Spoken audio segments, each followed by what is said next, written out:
Alam mo ba kung sino si Pepe? Si Jose Rizal. Dr. Jose Rizal.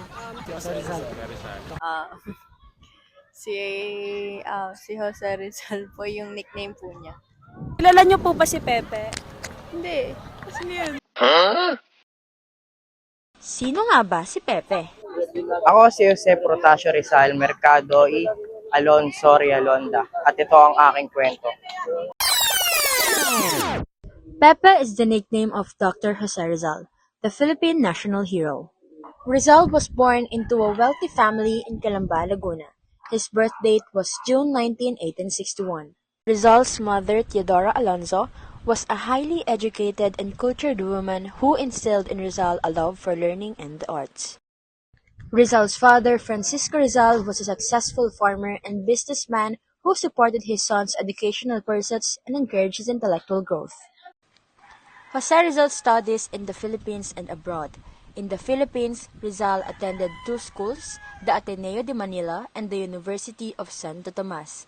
He took courses at the Ateneo as a surveyor, and at the University of Santo Tomas, he studied medicine and philosophy and letters. Bakit kaya si Dr. Jose Rizal ang ating pambansang bayani? Kinikilala rin siyang hero dahil sa kanyang angking galing pagdating sa pagsusulat. Siguro tawag dito, yung sa paggagawa niya ng mga sulat tungkol sa mga pinagagawa ng mga mga Espanyol sa mga sa mga mamayang Pilipino dati. Kasi ang dami niya natulong para sa bansa natin. Katulad ng mga yung mga artworks niya, yung mga sinulat niyang story katulad ng mga El Fili and Noli.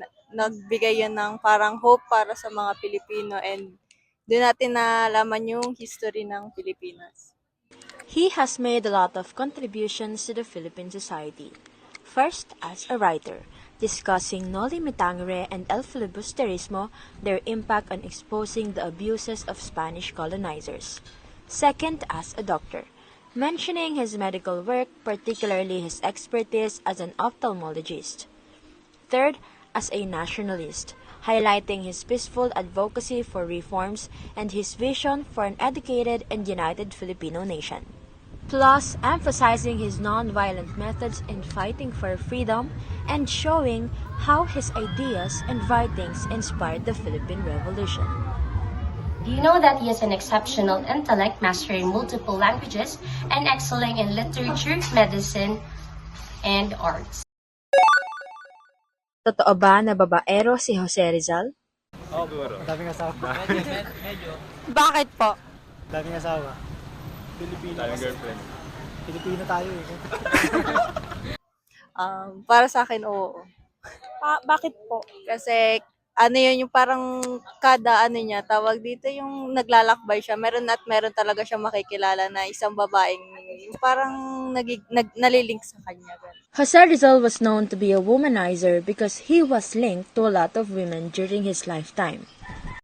According to Mrs. Gemma Cruz Araneta, descendant of Jose Rizal, he is not a womanizer. He has a high respect for every woman. Many women were attracted to Rizal because of his intelligence and talents. Here are some women of Rizal in his lifetime. Segunda Katigbak is a girl from a wealthy clan in Lipa. She was just 14 years old when she met Pepe, who was then 16 years old. In present times, we can consider that what happened to Rizal and Segunda was just a mutual understanding. Leonor Rivera, his sweetheart for 11 years, played the greatest influence in keeping him from falling in love with other women during his struggle. She was Rizal's inspiration for the character in his books Noli Me Tangere and El Filibusterismo. Consuelo Ortiga y Rey, the prettier of Don Pablos Ortiga's daughter, fell in love with him. He suddenly backed out before the relationship turned into a serious romance, because he wanted to remain loyal to Leonor Rivera, and he did not want to destroy his friendship with Eduardo Delete, who was madly in love with Consuelo.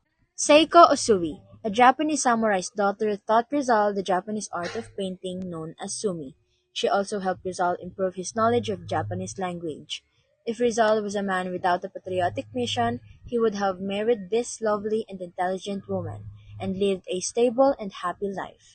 Rizal was 34 years old when she met an 18-year-old petite Irish girl, Josephine Bracken, the adopted daughter of George Stauffer from Hong Kong and Rizal's lost love, who came to Dapitan to seek Rizal for eye treatment. Rizal was physically attracted to her. His loneliness and boredom must have taken the measure of him, and what could be a better diversion than to fall in love again? Si Pepe ay higit pa sa isang bayani. Siya ay inspirasyon, simbolo ng tapang, at tagapagtaguyod ng karunungan at pagkakaisa. Formar! Carguen! Apunten! Consumatum est.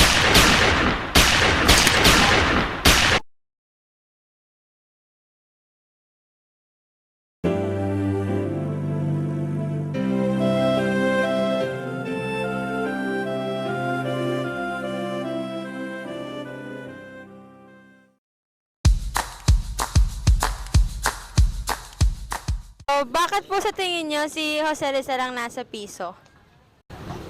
Kasi para I mean, yung mga Pilipino kasi para yung pinakamababang value yung piso. So halos lahat ng tao makakakuha ng piso na yun. Tapos makikita niya yung yung itsura ni Jose Rizal.